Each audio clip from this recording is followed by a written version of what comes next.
A very good morning to all my dear friends. I am Prashant Mavani and I warmly welcome all of you to StudyIQ. I hope you all are doing well and enjoying your studies, as well as many of you will be having a cup of tea in your hand. Now dear friends, plug into the power of prayer. Why I am talking about prayer? Because prayer is a sort of technology. Do give it a try. Whenever you pray, then it will fill you up with a sort of hope. Now your prayer could be in any language, it could be in any form, it doesn't really matter. At the end of the day, what it will do is it will fill you up, it will recharge you with hope. And hope is a thing. If you have hope, then you have everything. That's a sort of Arabic proverb as well, that if you have hope, you have everything. And if you are looking for hope, then prayer is a tool. Moving on, dear friends, at present 35%, up to 35% discount is available on our pen drive and tablet courses. Want to know more about it? Check out StudyIQ.com. Dear friends, the two articles that you can see on your screen are talking about Rahul Gandhi ji. We know that he is going to take over. At present, he is in fact in charge of the Congress party. Now he is going to take over officially as a president of Congress party in December 2017. Very good for him. Now let's talk about some basic things about this Congress party. First of all, we know that it is a sort of dynastic party, right? It is always the Nehru Gandhi family that is in charge of this party. And it is also said that if you take out this Nehru Gandhi family out of this top leadership of Congress party, then the party may fall apart.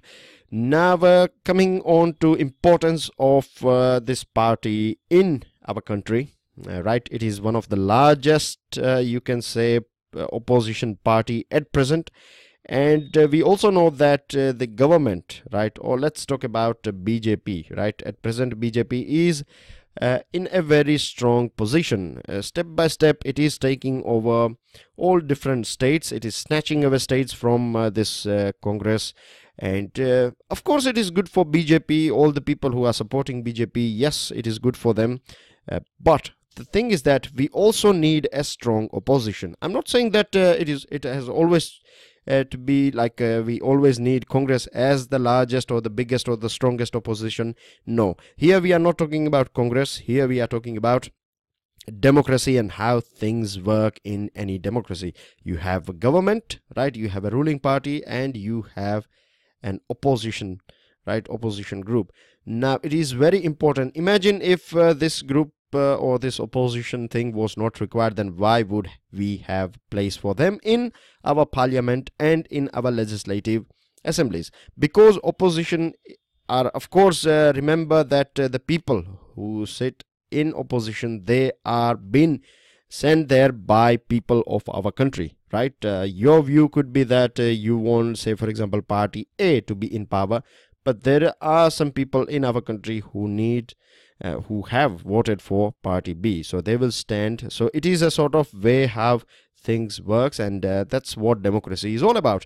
The other thing is that opposition will keep an eye on the government, but when you have a very weak opposition, then government gets a sort of you can say a gray area is created there, in which government many a times will do things that are the things that they are not supposed to do.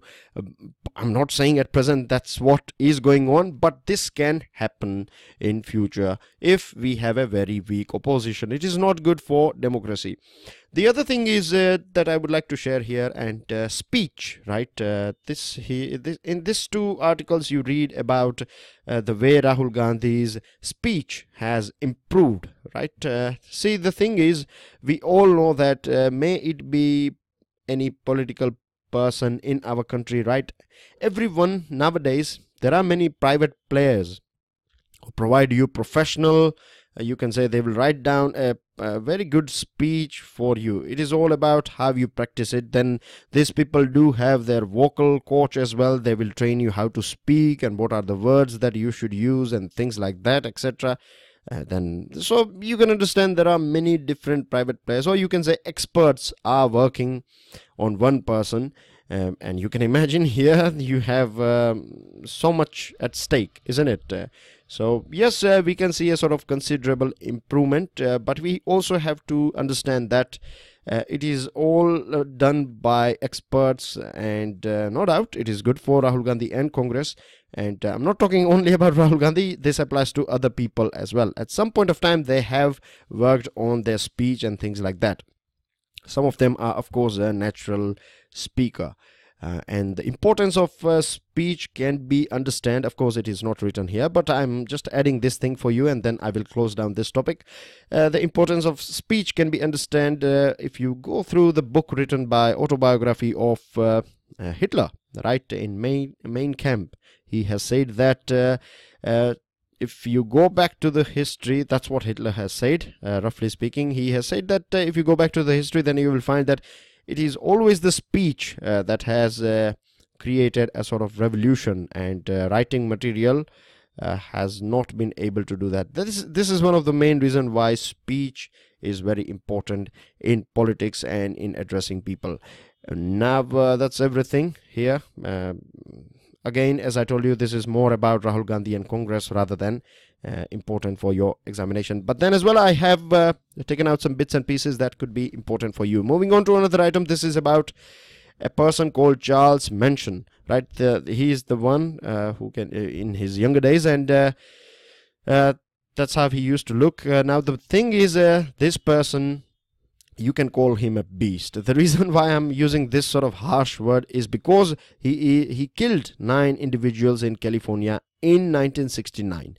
A couple of days ago he passed away, right? He died a natural death. Of course, he was behind the bars, and this person, this Manson, right, this Manson guy, and he was a sort of cult, you can say. There were many of his followers, and this followers and this Manson family, that's how they were known as.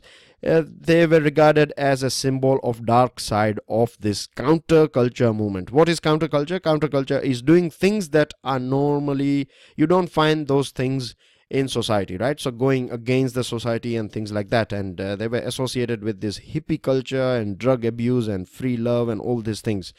Now, why, as I have told you, that why these people were dangerous, because you can see the brutality here. They killed, right, the followers of this Manson, this Charles Manson. They killed, they slaughtered, in fact, a heavily pregnant actress, Sharon Tate, and they also killed other people too, back in 1960s and in early 70s and late 60s. And they also they were, this Manson family and this Manson was behind the hatred, or he played a very, you can say, a big role in spreading hate in the society of America against Jewish people, African Americans and women. And this editorial is talking about that there could be a rise in this thing, and this sort of you can say counterculture will it is on a rise. That's what it is saying, that if it is not controlled, then it will shoot up, because it is using an example of 2015's case, right, of Dylan Roof, who killed 9 African Americans in South Carolina. So this is the thing, but the people of America are, you can say, generally speaking, right, you may see this sort of incidents. Of course, the government and the enforcement agencies have to deal with this sort of groups. But a couple of days ago, I also saw a news item that you might have heard about this group called Hell's Angel, right? They are this biker gang. And for the longest period of time, they have always, many a times they have created trouble. You can see many videos and things like that on YouTube regarding their hooliganism. And recently, like 6 or 7 this biker gang or this Hells Angel people were captured or arrested for some sort of murder or things like that, or loot and murder. It was something like that. Anyways, so this sort of groups and gangs who are doing all this sort of who are associated with criminal activities can be dealt by enforcement agencies. But the government, as well as, it is not only the government, but with government the society has to play a sort of important role, right? With society, of course, society can play important role only when the individual, right, the single person in a society, an individual, is sensible enough to make a sort of right decision. Because if this sort of things are appreciated and promoted, then of course you are going to see more this sort of incident in any society. It's not only about America, but this can happen to any other different part of the world. Moving on to another item, and this one is written by Rakesh Sood. We have discussed about Rakesh Sood earlier as well. He is a former ambassador of Nepal, and he is writing about this article is about Nepal, so you can understand that it is first of all coming from a bureaucrat. The second thing is that this is coming from a bureaucrat who has in fact worked in Nepal as Indian ambassador. So the things that you get here are important. Now let's look at where Nepal is. It is very easy one, right? I'm sure 99.99% out of you would be knowing where Nepal is. But then as well, here is India, here is Uttar Pradesh, you have Bihar here, right? You have West Bengal here. So this is Nepal, and this is China here. So you can see that it is located between China and India. Now let's see what this article is all about. First of all, let me tell you how the style of this article. It is written, it is like a timeline, right? What timeline is? It starts with, you can say, a bit of past, right? How things used to be. Of course, it is talking about political scenario in Nepal, because we know that for the longest period of time Nepal is trying to get a sort of constitution. So it is providing you a timeline. If you go through the lines here, you will find that it will take you from different point of time, or different milestones are explained here. So here you can see that the first Jan Andolan or revolution took place in 1990s, and during this period of time the powers that were with monarchy, right, were taken away or were made limited. Now we know that Nepal is it used to have it was a monarchy. At present it is democracy, no doubt. You have this royal family still living there, etc. So this is a sort of background over here. Now the thing is, after 3 years, right, after this 1990s Jan Andolan, monarchy again got power in its hand. Then you had this in mid-90s, a Maoist insurgency, this armed group thing going on, and because of this 15,000 people died in Nepal. Now eventually in 2005, right, these Maoist leaders, they gave up arms and they decided that they are going to join the mainstream. In 2008 there was a constituent assembly was formed. Now see here that this constituent assembly or constituent assembly was having 601 members. So you can imagine there are huge amount of people here, right? 601 is not a small amount, and everyone will provide some sort of input and things like that, and there would be representation from different people. So this whole monarchy system of 240-year-old was abolished, and then they started making this constitution. Then there were many ups and downs, right? If you go back to the history of Nepal, then you find that in last 27 years they had 25 prime ministers. So you can see that there is a clear political instability in our neighboring country, right? And most of the political parties so far were, or in fact even today as well, they are engaged in grabbing a seat of power, and this is creating problem for the whole country, because everyone is looking after their own back rather than working together and working for the betterment of the country. Anyways, that happens mostly speaking in the developing world. That's what you see. We are seeing the case of Zimbabwe. We know about our country as well, right? In many parts we can clearly see that the party's interest is given more importance rather than national interest.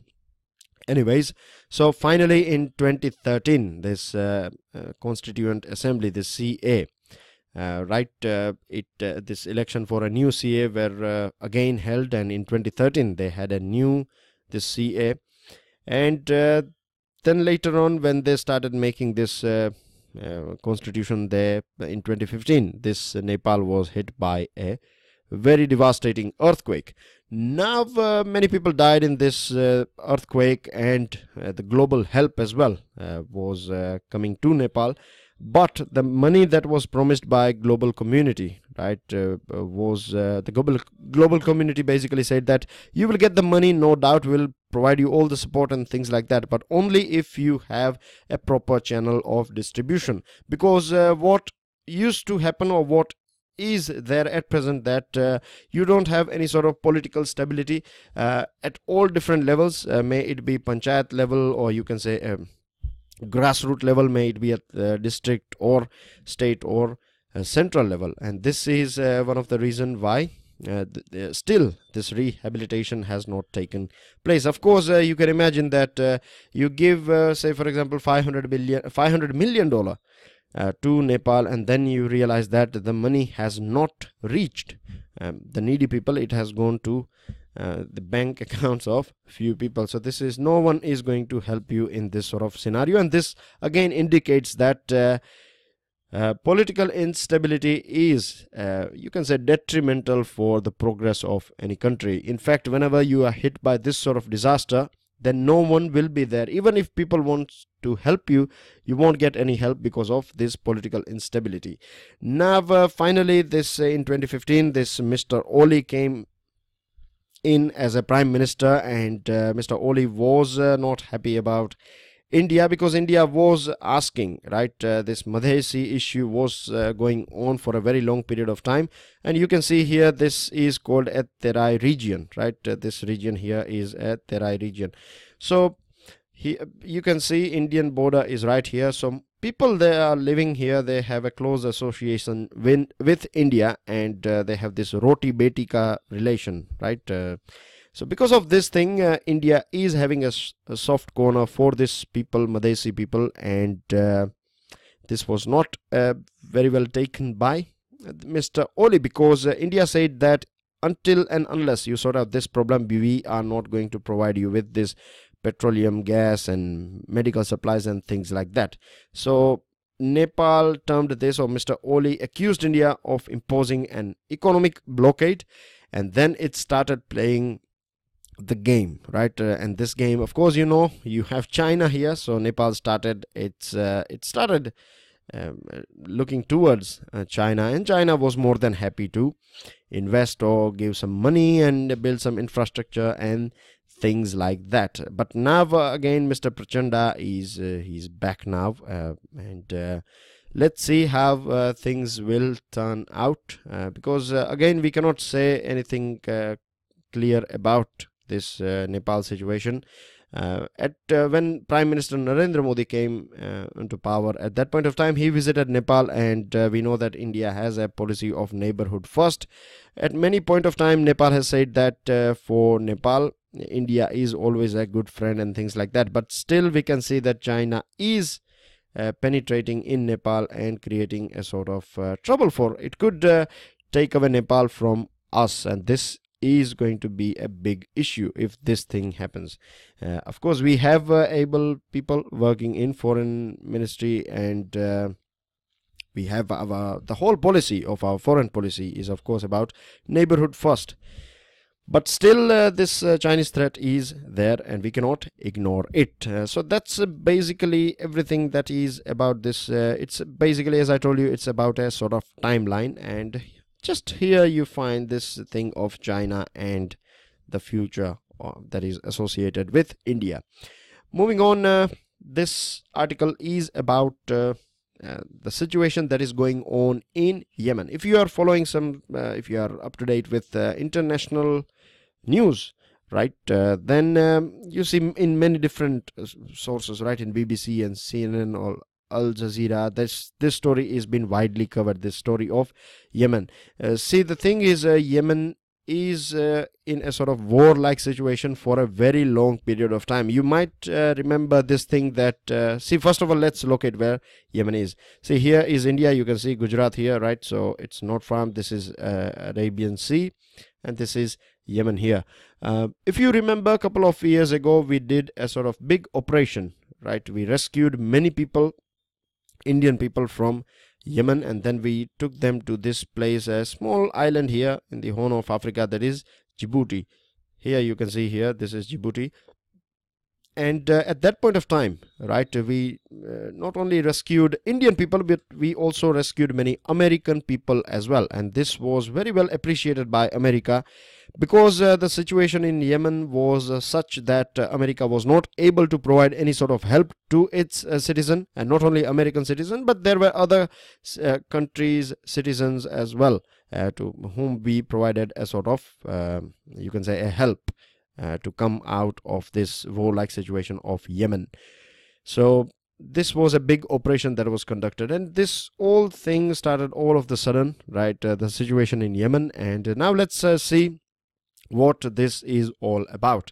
At present, as per international or United Nations, right, and other groups, other NGOs and other stakeholders who are working in Yemen, they are saying that Yemen is going to see a sort of biggest disaster, or the world is going to see a biggest disaster in recent history, because of the largest famine that may take place. Recently, there was a whole ship containing, it was having all these humanitarian things like medicine and other important food items and things like that, and this was blocked by this Saudi Arabia, right? They said that we cannot allow this thing to enter in, because if we allow this thing, then these Houthi people are going to they basically don't want this Houthis to get any sort of help. Now, why this sort of situation is taking place in Yemen? If we go back a little bit in the history of this place, now see, this is the person here. His name is he was the president. His name is Mr. Saleh, and he was the president of Yemen. And then this man came in, right? This man is a sort of Shia. He is a Shia Muslim, and this person here, his name is Mr. Hadi, right? He is a Sunni. And we have talked about this thing, and you know it very well, that when we talk about Sunni Muslims, then Saudi Arabia is a country that is standing for Sunni Muslim, and Iran for Shia. And this is one of the main reason, right? The problem going on between these two countries and these two different branches of Islam is creating trouble in different parts of this West Asia, and that's what have happened here. This person gave up his seat because in 2011, right, in 2011 there was an Arab uprising, Arab Spring, that's what it was known as. And during this Arab Spring, he stepped down, and his deputy, this Mr. Hadi, took over. Now, you can imagine that the country that is having a mixed population of Shia and Sunni. For earlier on, you had a Shia ruler, or you can say president, and now another Sunni president is taking over. So this is not going to be accepted by Iran. Earlier on, Saudi was not happy with it, because Saudi Arabia is sharing a land boundary with this Yemen. So this is a situation, or you can say background of whole this story of Yemen. And King Salman, we have talked about King Salman a couple of days ago. He is known as Mr. Everything, right? Mr. Everything of Saudi Arabia. So he started from last many years. He is being, or you can say, attacking the people in Yemen, particularly this Houthis. And you can see different part of Yemen is under different groups. So here you have people who are loyalist to this president Hadi. Hadi left the country during this sort of crisis. He went to Saudi Arabia at that point of time, and this a very important city here is Aden, right? Aden city is very important because if you see here, see this one, right? This portion is known as Gulf of Aden. And if you want to enter this Red Sea, or if you want to enter or come out from Red Sea, then you have to pass through this portion here, which is known as Bab al-Mandeb. Remember this portion here, it is very important, Bab al-Mandeb, right? So this is a very important part, or a channel, you can say, or a path. So you can see here that different parts of this Yemen is under different group. This green portion represents this Houthi rebels, or you can say the people who are supported by Iran. And then you have Al-Qaeda as well, controlling many different parts of Yemen. Sana'a is its capital, but at present it is the president, this Mr. Hadi, has declared Aden as a sort of capital for now, for time being. So this is the thing that's going on here. Moving on, dear friends, this is an interview of Hardeep Singh Puri. And Hardeep Singh Puri was recently, appointed as a minister. He used to work for Indian Foreign Service, and he has represented India at a global level, at United Nations and things like that. So this is an interview, and it is a very easy read interview. There are a few questions, and he is responding with some answers, and I will quickly take you through most important points that are discussed here. So the journalist is asking that around 80% of the funds are spent on 2.7% of the area in each city, whether this is right or wrong. So he replied that government has never said that the whole city is going to be a smart city. He said that you have to start from somewhere. And he also said that we don't have unlimited funds. We have limited funds, so we start with what is most important and things like that. Then he has also talked about this Amrut, Atal Mission for Rejuvenation and Urban Transformation. And this Amrut mission is about providing basic infrastructure like education, and you have parks and water facility, internet and walking things, payments and all these things, right? Lighting facility. And these are the things that are talked about, are to be made under Amrut mission. If you want to know more, then just Google Amrut and you will come across many things. Of course, in future, if we have any particular article or editorial on this thing, then we will discuss this thing in detail. Moving on to another item, another point. In fact, he said that it is important that we have private sector as well as state. So basically, PPP, public-private partnership, is necessary for smart cities. The strength of government and strength of this private players, and if we merge them together, then we can create synergy. Then talking about this toilets, the toilets that are constructed by private sector, then the maintenance of that thing will be the duty, or you can say the responsibility of maintenance will be in the hands of private players. Apart from that, regarding waste management, we know that most of the waste even today in our country is not, you can say, treated, and this is a big challenge. Then talking about black money, he said that introduction of RERA will curb this black money in real estate, and as we know that real estate is a sort of epic center when we talk about generation of black money. And he has also promised here, look at the statement here, he is saying that I assure everyone that by June 2018 we would be able to see smart cities, and he said that if you can hold me accountable for it, you can make a note of what he has said in this interview. So hopefully the way he is talking about smart cities, so let's see if we can see something in June 2018. Now the biggest news or a good news that is there for all of us and for our country, of course, is the election, or you can say the re-election of Mr. Dalveer Bhandari, Justice Dalveer Bhandari, as a judge of ICJ. We have talked about ICJ earlier on as well, and so I'm not going into the detail, right? Of course, the regular listeners, you know that how this whole process works, and this is a very easy read as well, so you can go through these things, right? One thing that I would like to add here and it is about that conference mechanism, right? What conference mechanism is that UK was looking for this conference mechanism because it was not able to defeat us.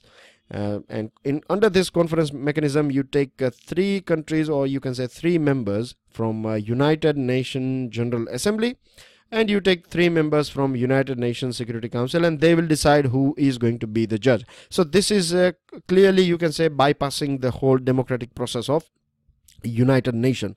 And Prime Minister, of course, this thing is over now, right? UK has not used this a small window that is there. It has in fact withdrawn Christopher Greenwood's nomination as a sort of ICJ judge, and this has made cleared the way for Dalvir Bhandari. Of course, Prime Minister, President, everyone is happy about this. The whole country is happy about it, because normally we don't know, right? Generally speaking, if you ask layman, then he or she would not know much about ICJ, what is International Court of Justice all about. But recently, we know that Mr. Kulbhushan Jadhav's case, right? This was one of the main reasons why people in India, many people in India came across this ICJ and its role at this international level. Now this is the building here, right? Some basic knowledge regarding that you find it in Hague, city of Netherlands, and things like that. So I'm not going into all these details. Now, why this thing is important. In near future, we will also see editorials, articles on these things. But I would like to add some things here. Dear friends, this is the first time. There are many first time thing that has took place here. See here, this is for the first time that United Nations, right, will be in United Nations. This UK will not be represented in International Court of Justice. This is the first time again that P5 or permanent member of Security Council has lost against an ordinary member in the race, that is India. And the P5, of course, we are talking about this United Kingdom. And this is the first time that one sitting member of ICJ lost out to another sitting member. Now, coming to this first time of P5 member, right, or permanent member of United Nations Security Council losing it. See, till now, what used to happen in United Nations is that we have two branches, right? You have United Nations General Assembly, and then you have United Nations Security Council. Of course, this has somewhere around 193 members, and it has only 15 members. But then as well, this UNSC was carrying, or it is a sort of heavyweight here, right? All the decisions that are taken by UNGA were being, you can say, rejected. It has power to reject this thing, this UNSC. But when we see that this election process taking place, and finally with the help of this democratic method, if United Nations General Assembly is able to prove that or it has in fact proved that it is UNGA that is more powerful, or that's how it should be, rather than 15 countries, or forget about 15 countries, just 5 countries deciding what should be done around the world. It is better that 193 countries together decide what is good and what is bad for the world. So this is a positive thing that is coming out of it. The other thing is that it indicates that the image of India is going up, right? This clearly reflects that the whole world is looking at us as a very important player. So that's everything about it. There are other points as well, but of course we will discuss it when we will find some editorials and articles on this thing. Now, government has said that first time offenders, right, of this stone pelting thing that took place last year, they can go scot-free as far as they are ready to quit this sort of movements, or you can say if they are ready to quit violence and join the mainstream, then the government will let them go. But this is going to be only for one time. Another you can say a military operation took place in Jammu and Kashmir, and 3 LET militants were killed and 1 army man got martyred. I pray for his family and the departed soul in behalf of all of us. Then government has said that it is going to create law, and this draft will be present, or it will be tabled during the winter session of the parliament. And this law is about this triple talaq, right? We know that Supreme Court has declared this triple talaq thing unconstitutional, but still we don't have proper law on it, so government is going to fill that gap. Then Supreme Court has said that there is no need for any privacy in the court, and when he is talking about privacy, he is talking about the judges, right? So what here Supreme Court means is that video as well as audio recording can be done, right? There is, when we do this video and audio recording of the proceeding, then this is not going to be a violation of privacy of judges. So this will open, you can say, it has cleared a sort of hurdle of infusion of technology with our judiciary. Government has said that winter session of parliament will take place next month, and the Congress is not happy about this thing. Congress is saying that you are doing this sort of things because because you are doing it because you want to get some more points in the election that is going on. Government has said that if you go back to the history, then you have done the same thing, and that's how it should be. If you cannot expect people, right, to at one point of time you have election going on, and the other point of time at the same time you have parliament going on, so this is not going to be a sort of good situation. This is the reason why government has delayed this winter session of parliament. And 50 people are killed in Nigeria. Nigeria is here. This is African continent, and here you can see that this is the water of Atlantic Ocean, right? This is Nigeria here, and in this portion, right, Nigeria, there was a sort of attack conducted by this Boko Haram group. It is a very dreaded group, and it has killed nearly so far nearly 20,000 people in Nigeria. And the sad thing is that people were praying, right? They are killed in a mosque. This is a very sad thing. So this is a thing, right? In Africa, you have this Boko Haram group is a very dangerous group. And here is a picture that you find in the Hindu, and it is about dictators, right? You can see Gaddafi and other dictators here, Hosni Mubarak and this Mohammad Mursi and other ones. So it is about this Zimbabwe situation that is going on. Finally, as we are speaking, as we are talking now, the president Mugabe has resigned, right? He has resigned. So we are going to see this is going to create a sort of someone else will take over. Let's see what happens in Zimbabwe. And finally, we have a news. Not finally, we have a couple of more news here. This one is about Foreign Secretary S. Jaishankar talking about the whole world should come together. International cooperation should be there regarding space, protecting the space domain, right? Because we are seeing that many countries are trying to use space for military purpose, which is not going to be healthy for the future of our world. In World Trade Organization's next ministerial conference that is going to take place in Argentina, Buenos Aires, over there India is going to hold its ground. The thing is, see, there are many developed countries. They want India to stop this subsidy that is being given to our farmers in form of MSP. Right, this is the only thing that they can see. But countries like USA, right, they provide huge amount of subsidy in terms of other facilities like technology and tractors and other things, right? So they don't count those sort of things. We know in our country the situation of farmer is not good, and if we stop this MSP, then it is going to be detrimental for our, it is going to be a suicide for our country. So there has been many discussion has taken place on this thing, and then this peace clause was, you can say, accepted by WTO members. What this peace clause is all about, that until and unless we don't have some sort of permanent solution for this this issue of subsidy to farmers or agriculture, we are going to carry on giving this subsidy. But then as well, this many countries are creating some sort of trouble for us, and this is about low tariff, the price of things going down when it comes to renewable energy.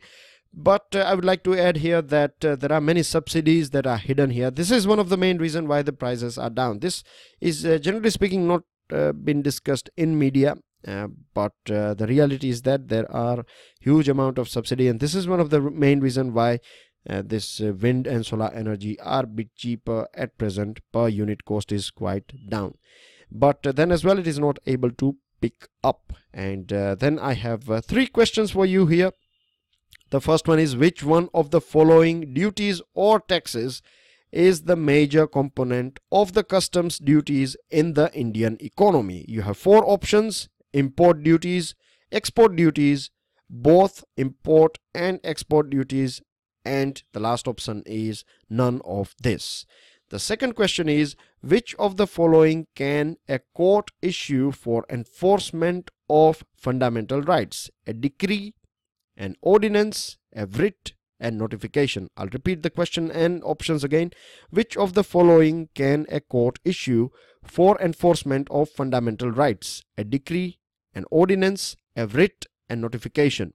And the third one is, which one among the following is not correct about the subsidiary alliance? It was formulated by Wellesley. British Army was posted in the subsidiary state. It did not recognize and adopted her to a subsidiary state. And the fourth one is, a British resident was posted in the subsidiary state. You have to identify the wrong, correct, not correct, what is not correct about this subsidiary alliance. Having said that, dear friends, that's everything that we have got in today's discussion. Don't forget to subscribe, share, like, pass your valuable comment, and I will throw this PDF. I will provide you a link on my Facebook, just in case if you are not able to download. If you want to download it now, but of course it will be there on our website. Having said that, I will see you all soon. Don't forget to check out StudyIQ.com for the up to 35% discount that is available. Enjoy your studies. Jai Hind.